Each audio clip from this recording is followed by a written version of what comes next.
So when RBI Act under the Act of 1935 was laid out, they had very specifically laid out certain objectives in order to deliver the path ahead for us to create certain amount of stabilization or in the form of economic stabilization. And these were conducted in order to maintain price stability, because since you know that prices of, we are here talking about the general prices of goods as well as services. So when there is any disturbance in this general pricing level, it either leads to an inflationary or a deflationary pressure on the system. And if the price instability crops in, it can result in economic instability.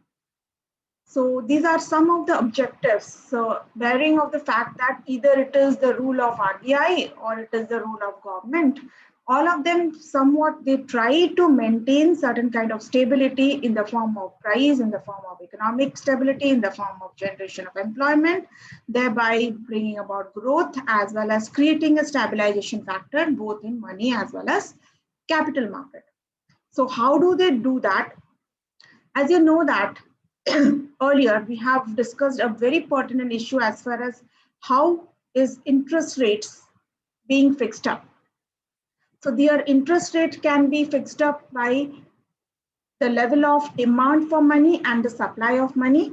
So here you can see that as usual, demand for money has been taken as a downward drift, because as an investor, when the interest rates are kept high, then your degree of responsiveness to demand money is relatively lower. So that is why at a higher rate of interest, demand for money, people would not be motivated enough to raise money from the market. But at a lower rate of interest, the demand for money spikes up. So that is what is the usual kind of relationship which we have found out in terms of the demand for money and the rate of interest. Coming to the supply part, this vertical line which you can see is the money supply. Why it has been taken as a vertical or a constant one rather than a usual upward sloping curve? Because supply curve, as you have studied earlier, either it is supply or it is aggregate supply, has a tendency to slope upward, going by its relationship with its price for money. But over a substantial period of time, you will find that the supply of money remains constant. It does not change. If it is changing, it will make a rightward shift rather than that of an upward shift. So wherever demand and supply meets, there you find the fixation of interest rate is met. So right now, worldwide, why do you find that the rate has been predominantly low? Because the demand for money was low in the market. Nobody was ready to invest, given by the scenario. Again, the second phase of lockdown, when Maharashtra, if I look into India, Maharashtra, which has again gone into second phase lockdown, here also we have closed. We were planning to open up the university, but from today onwards, again the university is closed and they have offered to operate in the mode of work from home.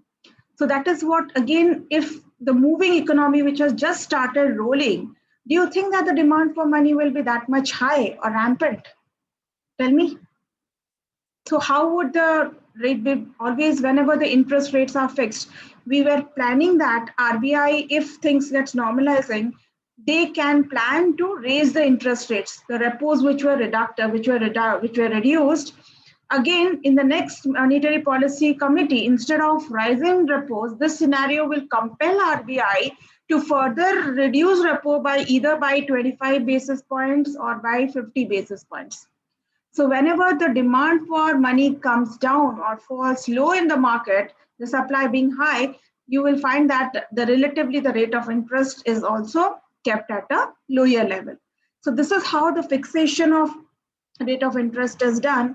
And for that matter, RBI has its various quantitative tools, or you may term it as the tools which you are restricting the total volume of credit. Quantitative because somewhat all of these measures are quantified by nature. So CRR, SLR, bank rate, repo rate, reverse repo rate, and your MSF. So these are technically considered as the major weaponry powers of RBI, and RBI tries to control the money supply or the credit control mechanism with the help of these tools. So one by one, we'll see that how each of those tools enact upon in order to control the monetary mechanism.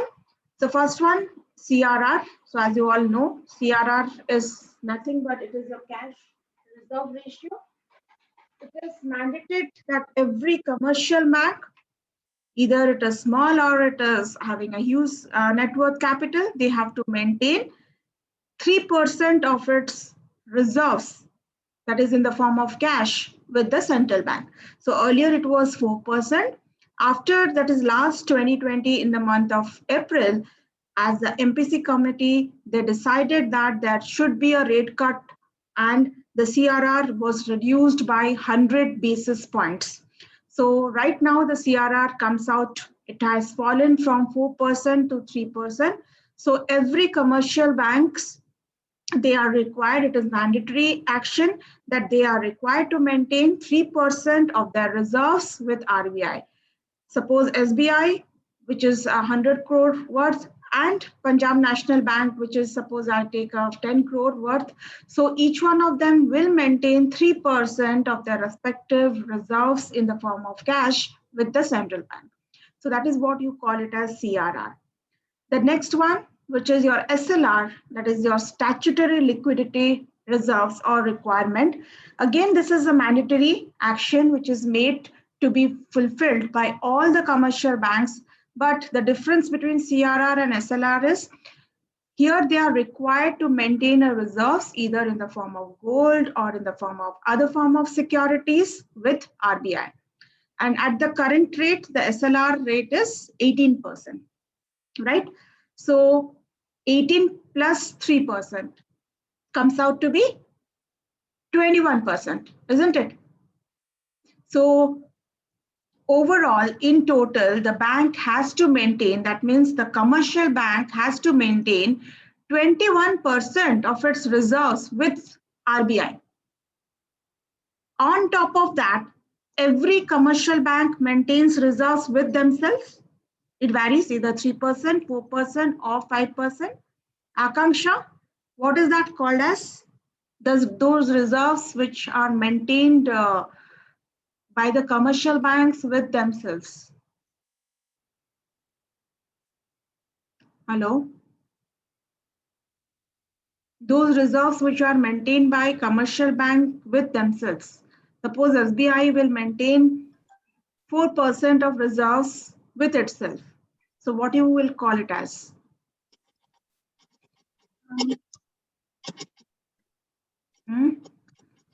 Akanksha, don't Google. Yes, ma'am. I'm not Googling, ma'am. I don't know, ma'am. Ma'am, see, cash reserve ratio. No, cash reserve ratio is which is maintained with RBI, which is maintained with themselves. SBI maintain certain amount of reserves with them with itself in the form of cash. Ma'am, excess reserves.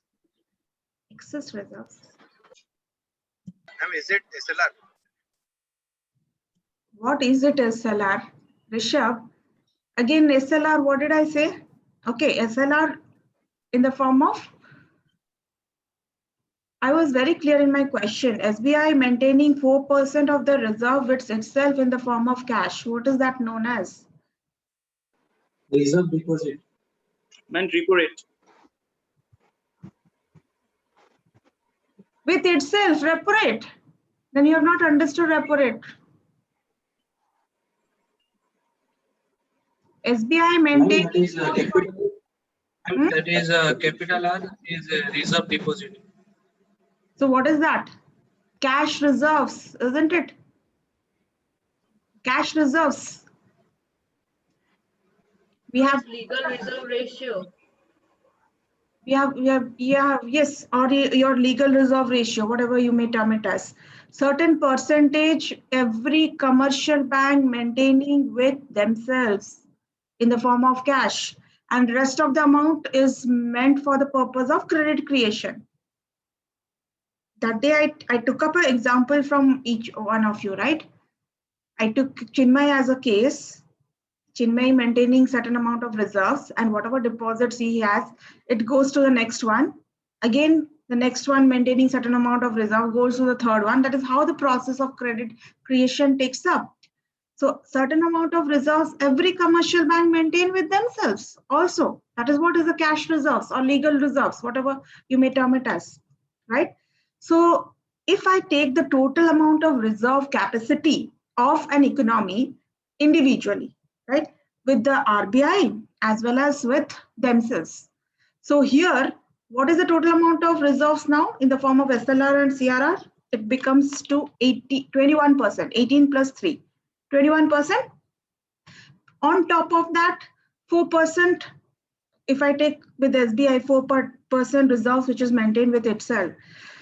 So 25% reserves of a single bank, right? So don't you think that is it a small amount of reserve which is acting as a reserve with the economy? Is it a small amount of reserve? 25%, is it a small amount of reserve? No, ma'am.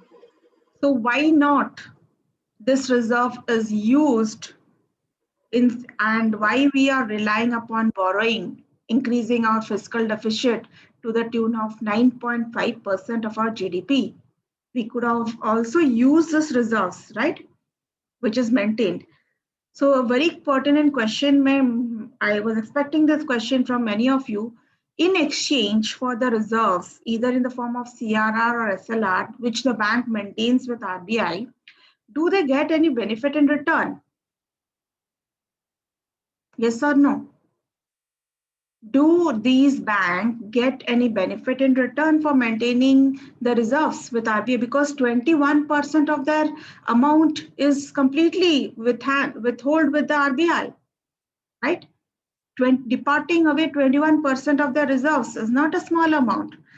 So in the form of CRR, there is no quid pro quo. You can say that in terms of CRR, the commercial banks receives no benefit in return. But yes, in the form of SLR, they do receive a certain amount of benefit from RBI, right? Because SLR is in the form of gold reserves.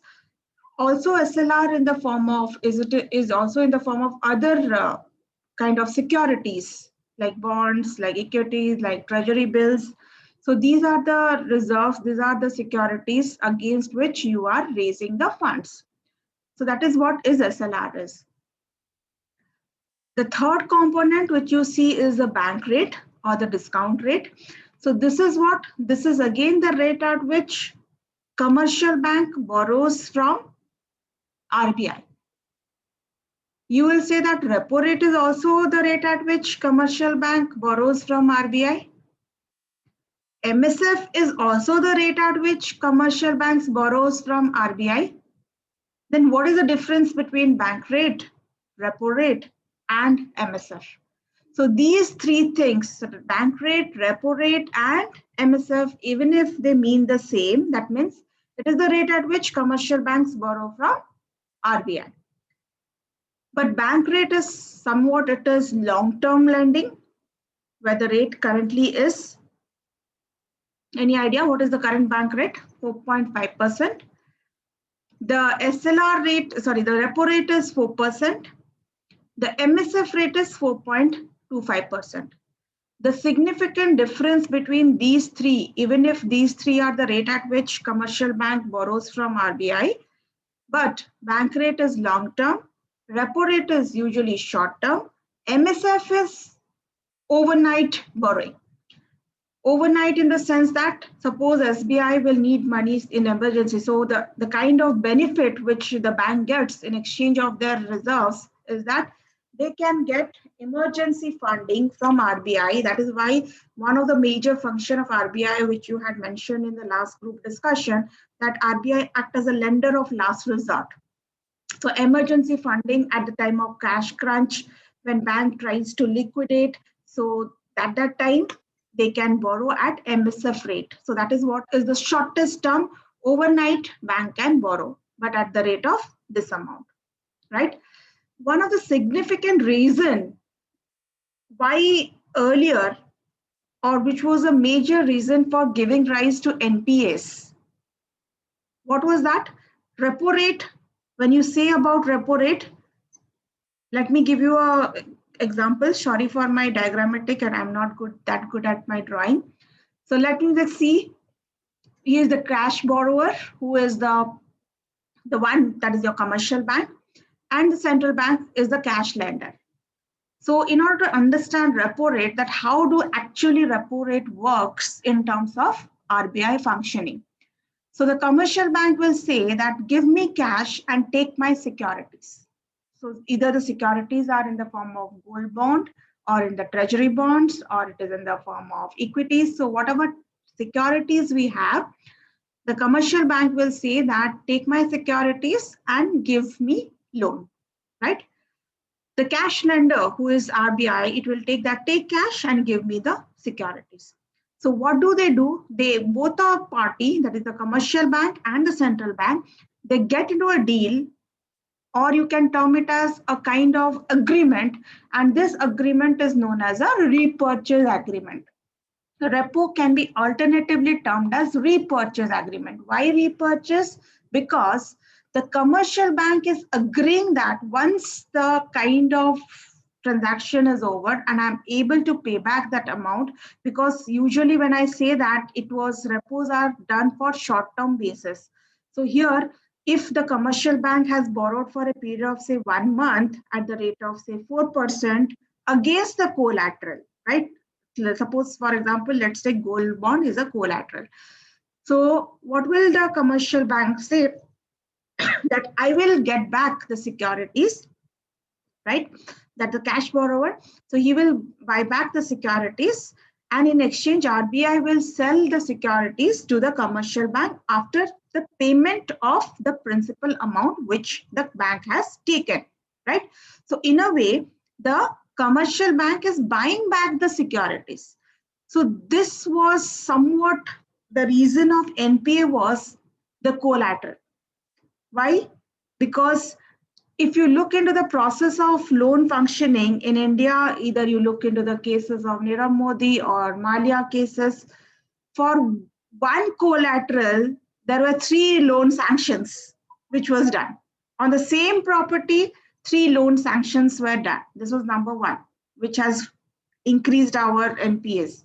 Second one was the value of the collateral was escalated. It was rather more than the amount of the loan which was given. That means the margin requirement, there was a huge gap between the face value of the loan and the value of the market value of the security or the collateral. So that has actually given a rise to the NPAs. So in order to restrict that, now central bank has been very, very particular as far as the dealings with the collateral and the valuation of the collateral. It is not that you can give any form of collateral and can escape from the amount of dealings in the case of your agreement. So that is why the repos or the repurchase agreement work in this manner, right?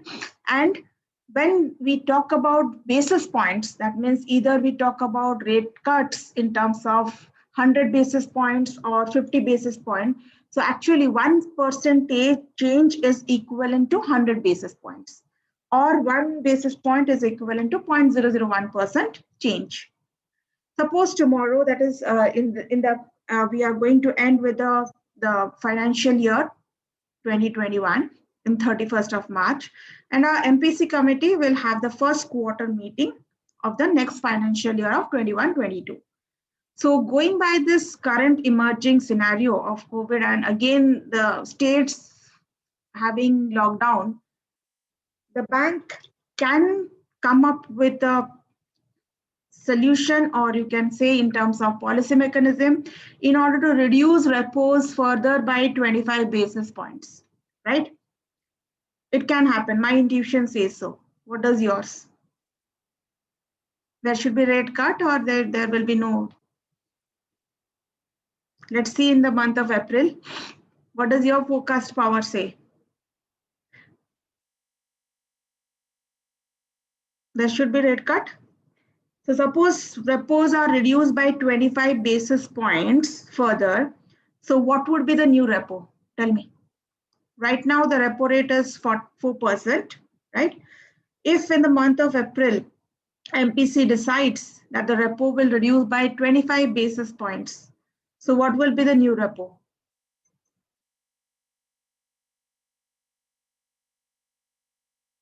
Hello, everyone, did you get my question?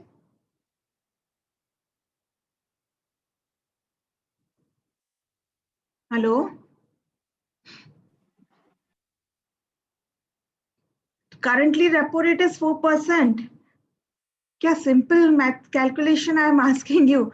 If MPC decides to reduce it by 25 basis points, what would be the new repo rate? Are? In front of you, I have given this direct calculation. Ma'am, will it be 3.75%? Tell me with surety. Don't tell me will it be or is it going to be What is the current repo rate? 4%. Current repo rate is It's 4%. 3.75%. Sure. Sure, ma'am. 100% to be logged. 100%. Locked. Okay. Helena, sure or doubtful? Yes, ma'am. I'm sure.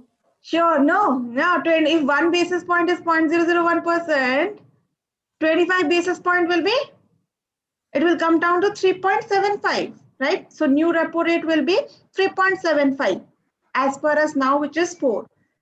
So this is what is a repo rate is, and usually repo rate are done for a short-term basis. Clear?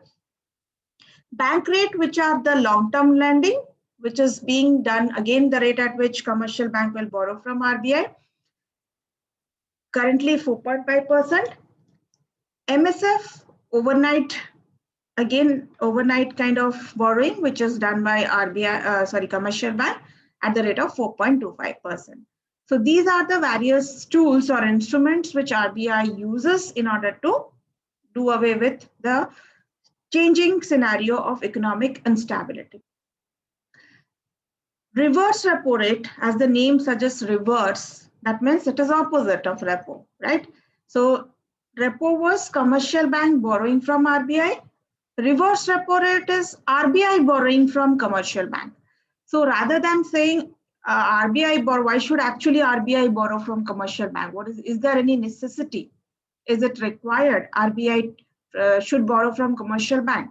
Actually, it is in a better way to represent it is saying rather than commercial bank, whatever surplus they will have, they will park their excessive surplus with RBI. Usually this reverse repo rate is a very essential tool which is used during the time of hyperinflation or inflation. What will do RBI will impose reverse repo rate, and at the same time it will increase the reverse repo rate, right? So if it is increasing the reverse repo rate, what will be the consequence? That means commercial bank has to submit higher amount of cash or reserves with RBI, right? Yes or no? So as a result, its loanable capacity will reduce. So if its loanable capacity reduces, again, the market rate of interest which commercial bank imposes, it will be hiked. And at a higher rate of interest, again, individuals or public will be borrowing more or less. Yes. They will be borrowing Yes. less, right? Yes. So if they borrow less, again, the same cycle continues.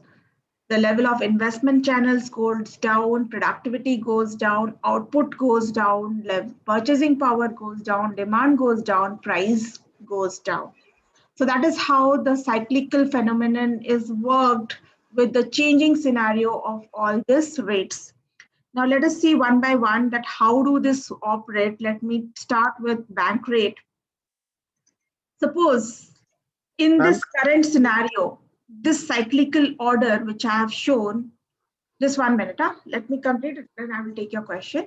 So this cyclical order which you see right now, going by this current scenario, if I follow this kind of policy mechanism, will it be helpful to correct the situation which I'm rightly facing?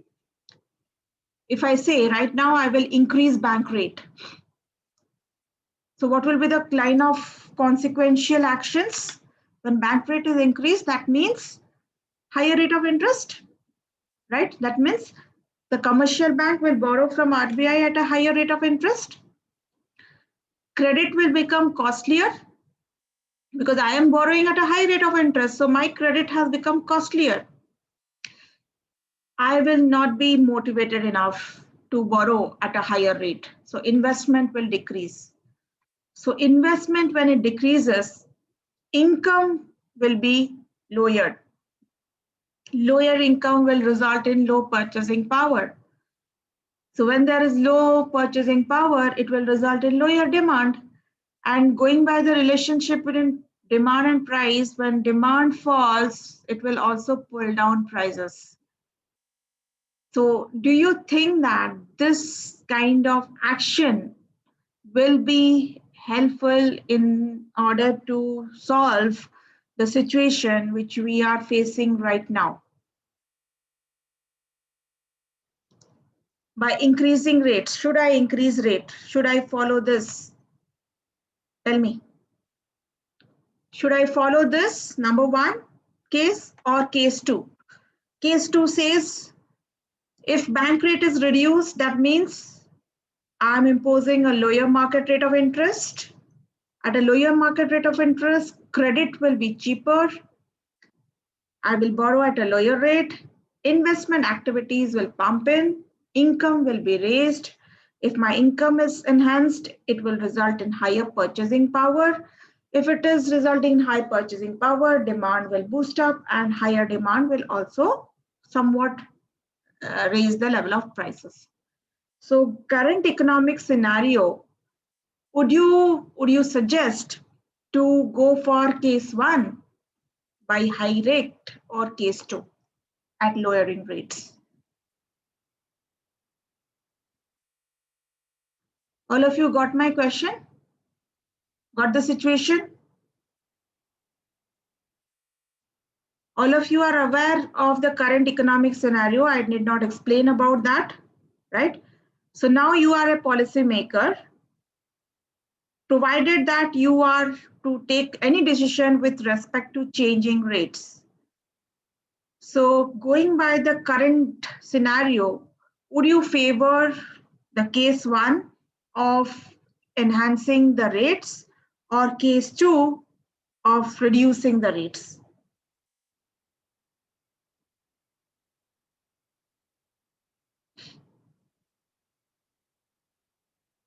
Ma'am, lower market interest.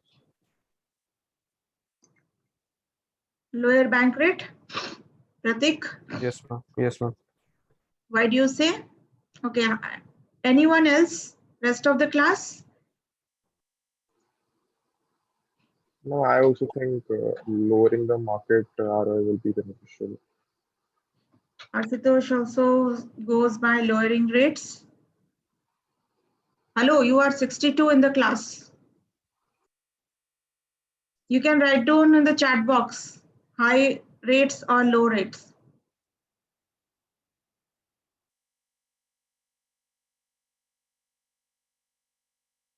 Waiting for the responses, wake up, not to take an action. I will also, excuse me, ma'am. I will also go for option 2, which is lower market ratio. As in current scenario, public has went into saving nature and they will invest less. So if there is less VR, then it will help in giving more loans at lower interest rate, which will also help in money multiplying and the credit creation. It will help increase the money supply in the market and improve the situation of the market.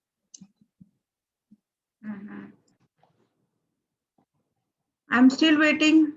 Okay, only 3 responses. Just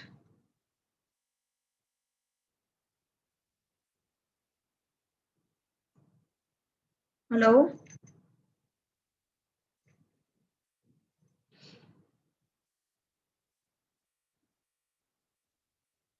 Shohini says lower rates.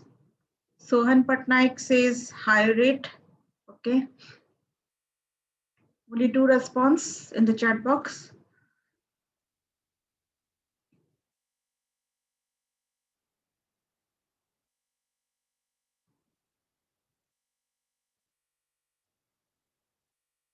Rishabh Mishra says high rates. Ashmita lower rates. Shreya lower rates. Anjali lower rates. Sanjini lower rate. Abhijit lower rates. Shreyashi lower bank rate. Ananya lower. Anshuman in the current scenario, RBI should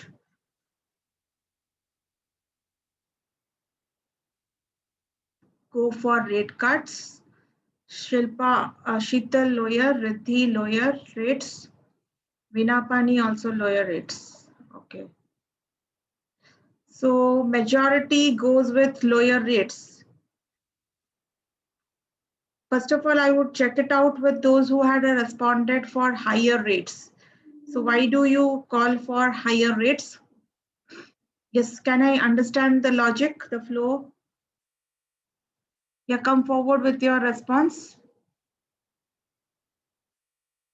Those who have gone by higher rates. What is the logic behind choosing that you will, Rishabh, Sohan? Ma'am, I think it is showing lower market rate of investment. So return on investment is low over here, and the credit is cheaper. That is it is expected. So lower or higher? I am for higher. So in higher, credit is not cheaper. In case of higher rates, credit become expensive. Okay, ma'am. Actually, I have written that keeping in mind lower rate of investment, lower return on investment. Keeping in mind, I have written. But No, of I course, see, think when the market will charge a high rate of interest, your credit will become expensive or credit will become cheaper? expensive. Credit will become expensive, no? So that is what is the flow of high. So right now, going by the current economic scenario, you will follow which kind of actions? Increasing rates or reducing rates? I'm reducing. Reducing. Sohan Patnaik, what is your response? The logic behind choosing higher rates? Sohan Patnaik, are you here? Ma'am, yes, ma'am, credit will be costlier, so that's why I think high interest rates will be there. Do you want to change? No, ma'am. You will still go with higher rates? Yes, ma'am. Okay. So why do you think that it should be higher rates?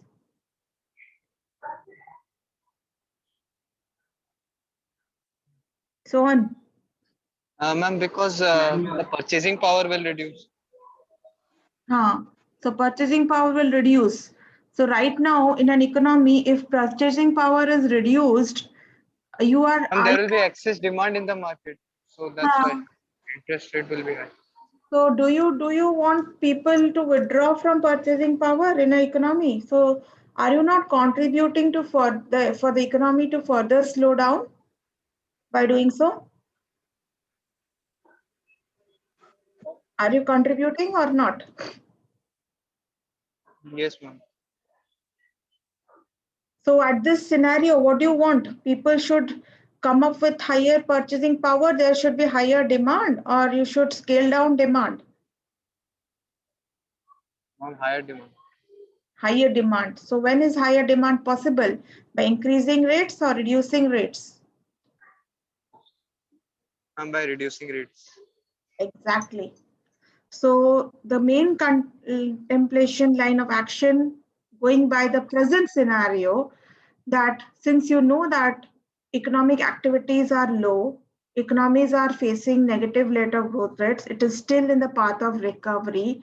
And again, the lockdown will push back the economy from where they have started, right? Because slowly the economy has tried to recover. So during this time, it is essentially required in order to go for rate cuts, not for rate hikes. So that is how substantially, if you are reducing bank rate, this is the flow of action. Yes, the economy will try to recover. When I'm saying higher prices, high prices is not in terms of it is raising prices. Higher prices mean somewhat we are trying to stabilize into our inflationary actions. So that is why the kind of one of the activity which usually I used to do in my classes is you as policymakers, suppose you are given with different situations of two contradictory situation, one being with a slowing economy, another with a growing economy, with the various kind of tools, you are supposed to come up with your decision as to how you are going to execute each of these instruments in order to control the credit mechanism, right? So I divide the class into groups. Right now you are aware of the figure, but usually this activity when I conduct, I don't disclose these figures before you. The figures which I mentioned right now, these figures are not disclosed. Rather, in an activity is you are divided into different groups and you are asked that suppose you are given with a situation that you as a policymaker, you have to control the inflationary position in an economy. So how much rates you want to fix up for CRR, SLR, bank rate, reverse repo rate, MSF, and all that. And the group which is closest to the actual number, they were just announced as the winner of the activity. So this was a very interesting activity which has done in terms of the group mechanism. So going by the limitation, let me conduct the same. So how is that you are going to use these tools in order to control monetary mechanism? CRR. During inflation, what you will do? Increase CRR. Increase CRR. Other? Increase. Increase CRR. Everybody goes with increase? Yes, ma'am. Yes, ma'am. Why do you say increase CRR? To curb Then the commercial bank will have less liquid money to give as loan to the people. And therefore, if people have less money in their hand, their purchasing power will reduce, which in turn will affect the demand in the economy, the price will fall. Very good. So this is what essentially when you're saying that I will increase my CRR rates, cash reserve ratio rate, that means more amount of reserves will maintain with RBI. And as such, commercial banks will have lesser amount of funds to lend. So if they will have lesser amount of funds to lend, then they have to charge higher interest rates, which will restrict again the flow of credit mechanism. Again, people will withdraw from their purchasing power. Somewhat money supply will be restricted in the system and it will try to curb the inflationary pressure. Similarly, SLR. Increase. SLR also has to be increased. Bank rate. Increase. Bank rate also has to increase. Repo rate. Increase, ma'am. Repo rate will also increase. MSF.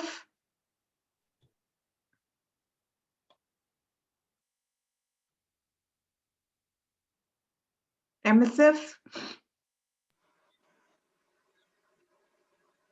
During inflation, MSF will also increase.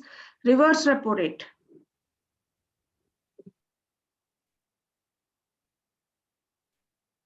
Reverse repo rate, will it increase or reduce? Increase, ma'am. Increase. So all these instruments which you see, you are increasing the rates in order to curb what? Inflation. And this is what you call it as a hawkish policy or a strict monetary policy or a contractionary monetary policy. Whatever name you can term it as, hawkish, strict, contractionary monetary policy. Why? Because by increasing the rates of each of this, you are trying to pull out excessive money from the system. So if excessive money is pulled out, your excessive aggregate demand, it is checked. And that is how somewhat inflationary pressure can be curbed by going for rate hikes during this time of inflation. Just the opposite, in order to curb the depression, you want to curb the depressionary phenomenon, what do you have to do? You want to expand, you want to increase money supply into the system. So what will you go for? CRR will reduce, SLR will reduce, bank rate will reduce, reverse repo rate will reduce, MSF will reduce. So this is what is called as your dovish policy mechanism, or an expansionary policy mechanism, or a lenient monetary policy, because somewhat you are trying to ease the economy, thereby going for rate cuts, which you see currently worldwide, they have gone for rate cuts irrespective of all the instruments of its monetary mechanism. So that is why they are trying to pump in money into the system. Out of all the tools, OMO was one of the dominant tool which was used by RBI, and for that matter other also. So OMO is what? OMO was, even if it was considered as a major tool of monetary policy, but it was not that active earlier. But post-COVID situation, this has become very, very active. OMO is anyone, any idea about OMO? Open market operation, ma'am. Yes. Government sell bonds and securities. Yes, government sales as well as purchases, right? So it is referring to the purchase as well as sale of securities, but to whom? From whom it will purchase and from whom it is going to sell, to whom it is going to sell. From the commercial bank, it will purchase, and yes, also it will sell to banks as well as from the public too. Not only commercial bank, it will also purchase from the public. As far as recently, you might be aware, recently RBI has purchased an amount of 20,000 crore of OMO in the market. And this in addition to that, this happened in the year 2020. Again, they have purchased an amount of 30,000 crore of OMO in the market. So during the time of slowing down of the economy, RBI will generally, he will purchase OMOs. That means it will purchase securities. So it will purchase from whom? Suppose I am RBI and Chinmay is commercial bank and Helena is public.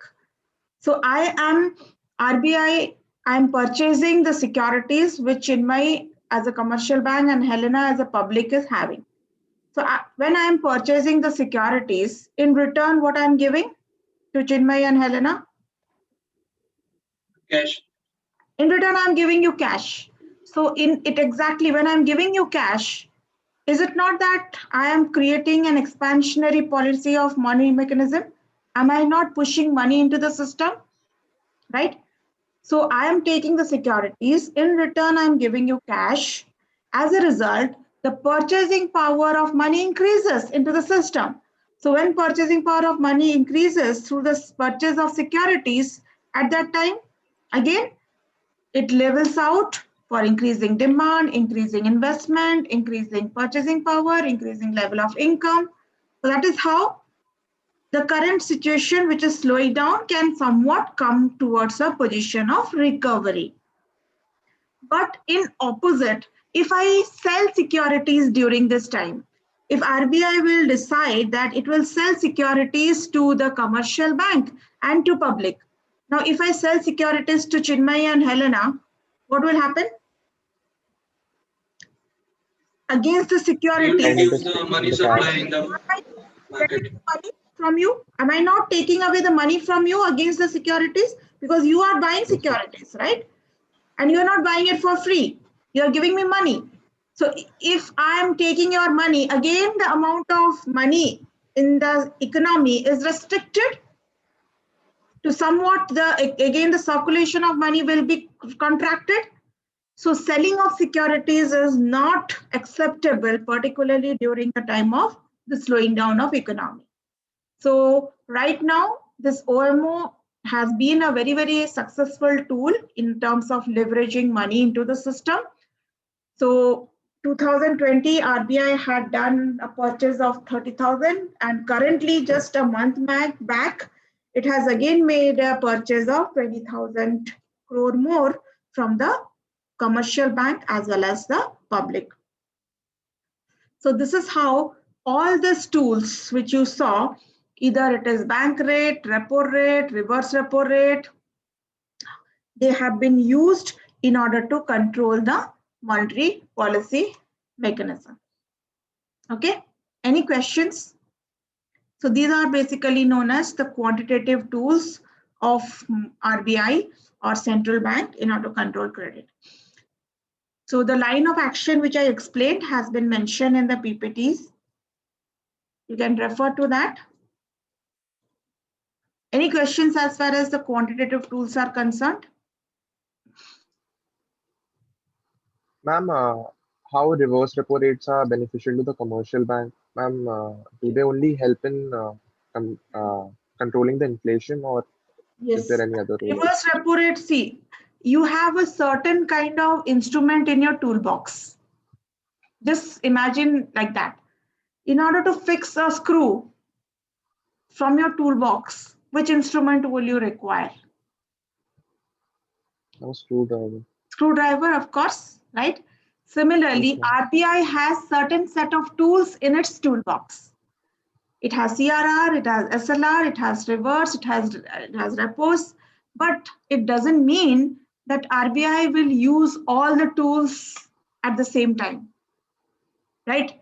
It will use that tool which is essential during certain times.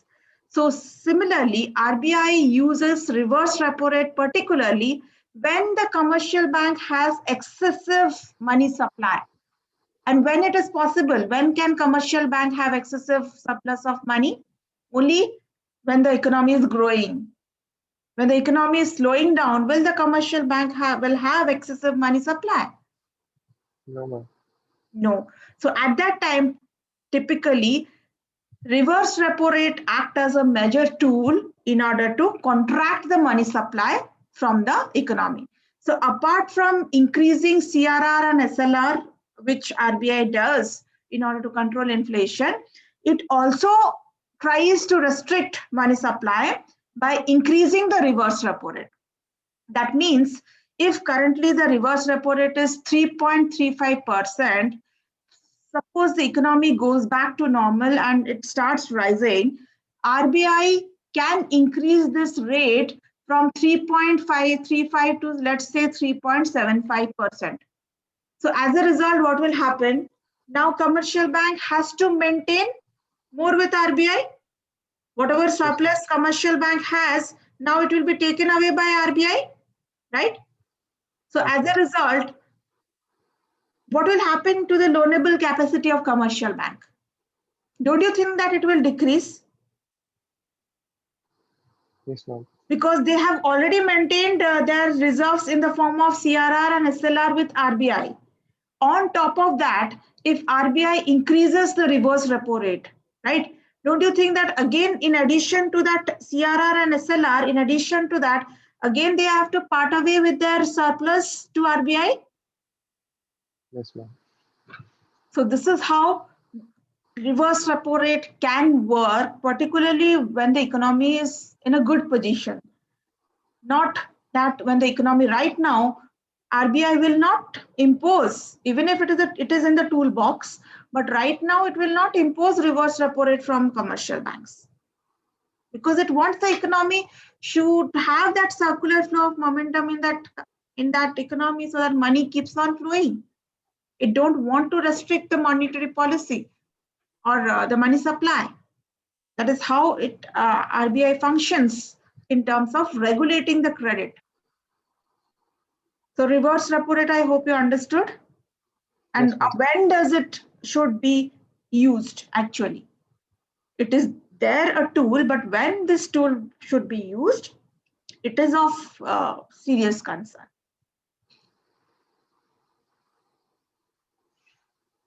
Okay. Yes, ma'am. So I hope all of you have understood between bank rate, repo rate, right? So both of them, it seem to be the similar one, right? But they are not similar. Bank rate is the rate which are usually made for long term, and repo rate are basically for short term. And going by the higher number of cases of NPS, you have seen that usually commercial banks, the rate which we speak, and everywhere worldwide they all speak about the repo rate. No one speak about the bank rate. So more dominant one is the repo rate because they are acting with collaterals. Using collateral in case of bank rate, usually no collaterals are involved, but in case of repo rates, usually collaterals are involved. If you look into the percentage, you will find that the bank rate is relatively, the rates are higher in comparison to your repo rates. So this is the technical difference between bank rate and repo rate. If you look by the effect on the economy or the effect on the lending period, so the repo rate is usually, they are meant in order to overlook or in order to cater the short-term fund requirements of businesses or of the banks.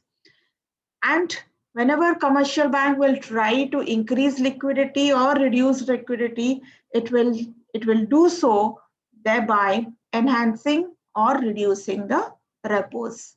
So worldwide, what you are seeing, United Nations, they have gone for negative repo rates. UK, they have gone for negative interest rates. So this negative interest rates which they are speaking about, they are nothing else rather than they are all repos. They all indicate repos. So that is why repo has been technically considered as a very, very essential and major tool of not only RBI, but all the central bank of the country in order to deal with the credit control. Okay. Now coming to the selective method or the qualitative method of credit control. So it is not essential that always RBI or the government will go for certain quantified mechanism. They have certain qualitative tools even. So these qualitative tools are somewhat subjective in nature because they are not quantitative. They vary from banks to banks. They are not constant. So some of the instruments which are used as a qualitative or a selective tool in order to regulate the money supply or credit mechanism are, number one is margin requirements. So what is this margin requirement and how does it work? Anyone over you have purchased a bike?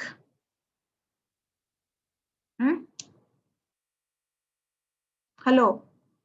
Any purchased a bike or a car, anyone? Pratik. So while purchasing a bike, usually what do you do? Don't you make a down payment? Yes, ma'am. So on what basis? Can you come to the video? Everyone, please come to the video. I mean, this mode has made it, there is no other alternative. Again, university has pushed us to go into this mode. Again, we are in completely a shackle position and closed out. So Pratik, tell me, how did you decide how much is the down payment which you are going to do? Ma'am, I think normally it is 5% of the total amount. Yes. So usually it is 5% or 10% or 20% of that amount, depending upon the valuation of that vehicle, which you are going to do, right? You are going to purchase, right? So in that sense, whenever you are purchasing a two-wheeler and you're making a down payment on the basis of the valuation done, similarly, when the banks goes to RBI in order to borrow, they are also required to maintain certain amount of margin requirement, which is technically the difference between the current value of the security offered, that is the value of the collateral, and the value of the loan which is actually granted. So they keep a margin requirement, that this is what is the margin requirement. Suppose SBI goes to RBI for sanction of loan of say 15 crores, right? So RBI will ask him or SBI to maintain certain percentage of down payment to act as a difference between, okay, this is your collateral, this is the value of your collateral, this is the value of the loan, and against that you have to make a down payment, which is a margin amount of money which is required. If a bank is new or a bank has lower amount of, it's unstable in the market, what will RBI keep? RBI will maintain a higher amount of margin requirement, or the purpose of the business transactions, if it is the one which is highly riskier, the businesses which are highly risky affair, if you are taking loan for that purpose, the margin requirement maintained by the bank will be high or low? Will be usually high rather than that which is not risky. So this is what, this rate varies. This rate does not remain the same. That is why margin requirement is a very, very essential qualitative instrument which is used in order to control the credit requirement. So during the time of inflation, margin requirement should be high or low? Tell me. During inflation. Low. During excess demand. Inflation. See, a trick bata rahi hu. Just remember the trick. Inflation, in order to control that, always go for rate hikes. Everything has to be hiked. This is the thing. Everything, aankh band karke, to curb inflation. But to curb recession, the trick is you have to use a easing policy. You have to use a policy which can boost your economy, which can expand your economy, right? So during excess demand, that is during inflation, margin requirements has to be raised. If it is so, you can decrease the money supply and excess demand can be corrected. Just the reverse will happen during deficient demand, which is the scenario of recessionary position. Margin requirement has to be lowered. As I was mentioning about certain activities where the risk involved is high, if you look into certain loans which are typically meant for agricultural commodities, the margin requirements are usually higher. So higher is the margin, lesser will be the loan sanctioned, isn't it? Whenever the margin requirement is higher, I'm maintaining a higher margin with the bank. So my loan sanction amount will be less. If I'm maintaining a lower margin, the requirement will be high. So why is that particularly in agricultural commodities, margin requirement is very high? Any idea? Means, ma'am, normally the farmers are not able to pay the loan amount. That's why. And the crops, most of the crops, they are not insured. That is one of the also major reason. The crops are not insured in case there is any kind of damage or any kind of spoilage. So that becomes a very, very risky affair. So that is why the margin requirements usually for agricultural commodities, they are kept at a very high level in comparison to those where the bank, in comparison to your industrial and other manufacturing activities. Okay. The rest of the qualitative tools are your legislations, which is in the form of rationing of credit or in the form of credit control. Somewhat RBI tries to restrict the credit. How does it do? Suppose Axis Bank will go to RBI and say that, okay, I need 100 crores, give me. Can RBI give 100 crores? Then again, Bank of India will go and will say, I require 100 crores, give me 100 crores. Can RBI welcome to all this to bank? Okay, come on, take 100 crores. No. So what we will do? It will try to restrict, it will try to regulate, rationing karega. It will set a limit that beyond this amount, I will not give you loan. So when will RBI restrict more, or when the rationing will be more, during inflation or recession?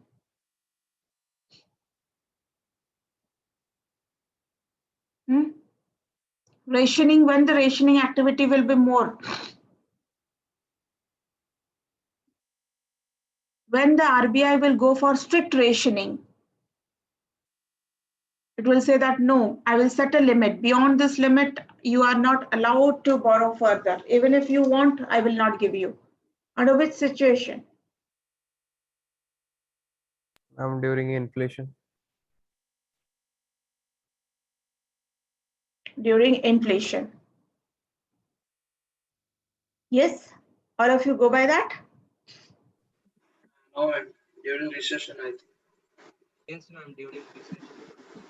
When will RBI restrict the credit rationing power? It will ration the credit limit.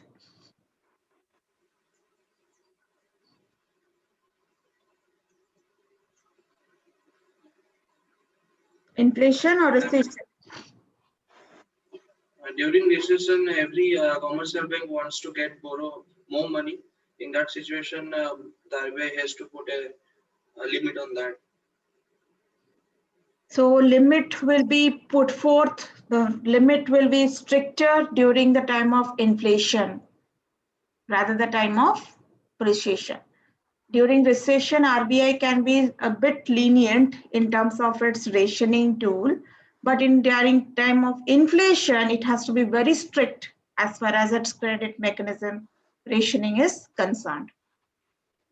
Another important tool which RBI also uses as a qualitative measure is publicity. So you might be seeing a lot of publicity which RBI makes through newspaper, magazine, journals, again, television, Amitabh Bachchan coming up and prompting up about how to be careful about the various kind of transactions which you are making. Even RBI comes forward with a bulletin, right? RBI bulletin. And I had the opportunity to work with RBI as RBI chair in the initial 3 years of my career. So I had worked for 2 projects of RBI bulletin. One was your anatomy of poverty and unemployment in Odisha, and the second report was regional disparity in Odisha. So these are the various tools or the channels through which RBI comes forward with its publicity channels in order to make the controlling of mechanism. Moral suasion or moral persuasion. This is another most important tool which RBI also very often uses.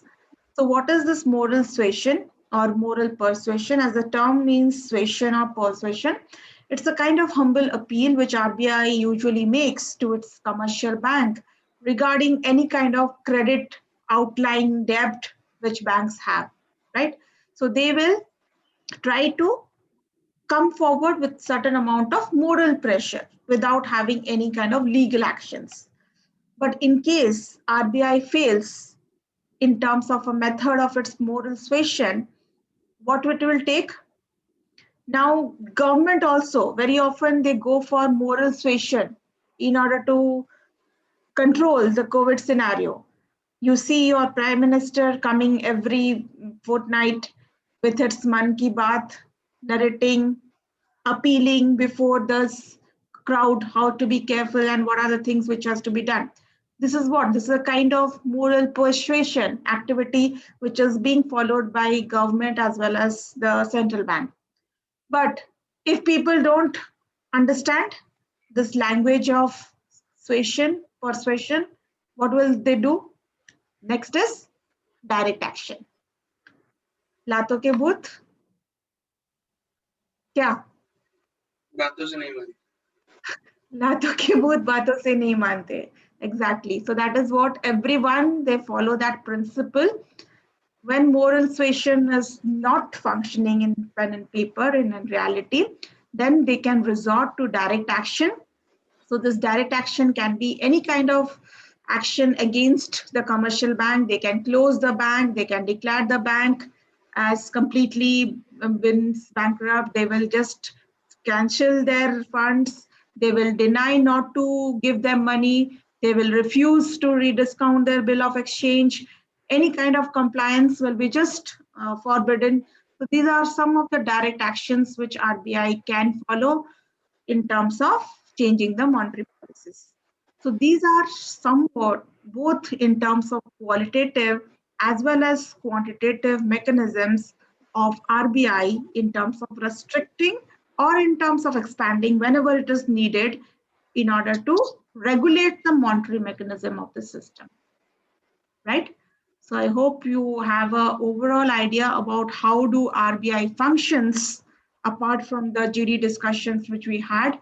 So this is how each of this tool is used, and in reality it is used. It is not that for the sake of compliance or for the sake of telling you that this exists, not fundamentally, but actually technically these all tools, they exist, and these work tools, they work in tandem by the central bank of every country to control the money supply.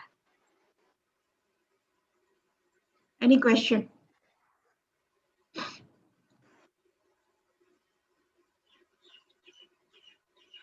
Is it understood or not? Hello? And in placement, you will get all questions revolving around these situations also. You will be given, and yes, for NTERM, be ready for certain kind of situational analysis. Whatever situations I have given you, if you are minutely listen to them, then you can be easily have a good score. Otherwise, then don't tell me.